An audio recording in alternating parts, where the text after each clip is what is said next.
দেশের শান্তি শৃঙ্খলা ও জননিরাপত্তা নিশ্চিত করতে পুলিশ সদস্যদের আরও দায়িত্বশীল ভূমিকা পালনের আহ্বান জানিয়েছেন প্রধানমন্ত্রী তারেক রহমান।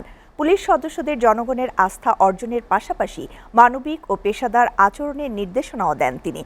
আর কোনো ফ্যাসিবাদ যেন পুলিশকে জনগণের বিরুদ্ধে ব্যবহারের সুযোগ না পায় সেই অঙ্গীকার করতে হবে বলেও মন্তব্য করেন প্রধানমন্ত্রী। রাজধানীর রাজারবাগে পুলিশ সপ্তাহ উদ্বোধনী অনুষ্ঠানে এসব কথা বলেন প্রধানমন্ত্রী।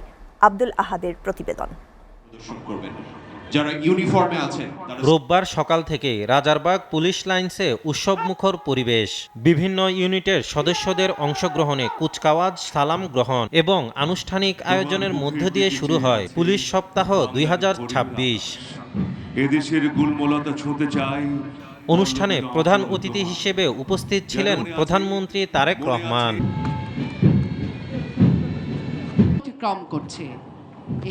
এই সময় তিনি একটি খোলা জিপে চড়ে প্যারেড পরিদর্শন এবং সালাম গ্রহণ করেন। মনোমুগ্ধকর এই প্যারেডে অংশগ্রহণকারী পুলিশ সদস্য এবং র্যাব সদস্যদের অভিনন্দন জানান প্রধানমন্ত্রী। আনন্দ কোনো আয়োজনে এতক্ষণ আপনাদের বর্ণিল প্যারেড সকলে উপভোগ করেছে। আমার কাছে এটি শুধু একটি আনুষ্ঠানিকতা মনে হয়নি, বরং এটি ছিল পুলিশ সদস্যদের শৃঙ্খলা, আত্মমর্যাদা, দায়িত্ববোধ। দেশের জনগণের শান্তি নিরাপত্তা নিশ্চিত করতে পুলিশ বাহিনীকে সর্বোচ্চ আন্তরিকতা ও সক্ষমতা নিয়ে দায়িত্ব পালন করার নির্দেশনা দেন প্রধানমন্ত্রী। দেশের জনগণের শান্তি এবং নিরাপত্তা নিশ্চিত করা আপনাদের কার্যক্রম, অর্থাৎ পুলিশের ভূমিকার উপরেই সবচেয়ে বেশি নির্ভরশীল। আপনারা জনগণের জানমালের নিরাপত্তা নিশ্চিত করতে সাধ্য এবং সামর্থ্যের সবটুকু দিয়ে চেষ্টা করবেন, এটি আপনাদের কাছে বর্তমান সরকারের প্রত্যাশা। পুলিশকে জনগণের বিরুদ্ধে ব্যবহার ঠেকাতে অঙ্গীকারের আহ্বান জানান তিনি।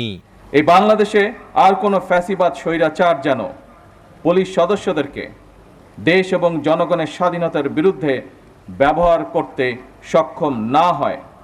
স্বাধীনতার প্রথম প্রহরেই পুলিশের রক্তে রঞ্জিত এই মাটিতে দাঁড়িয়ে আসুন আজ আমরা আবারও নতুন শপথে অঙ্গীকারবদ্ধ হই।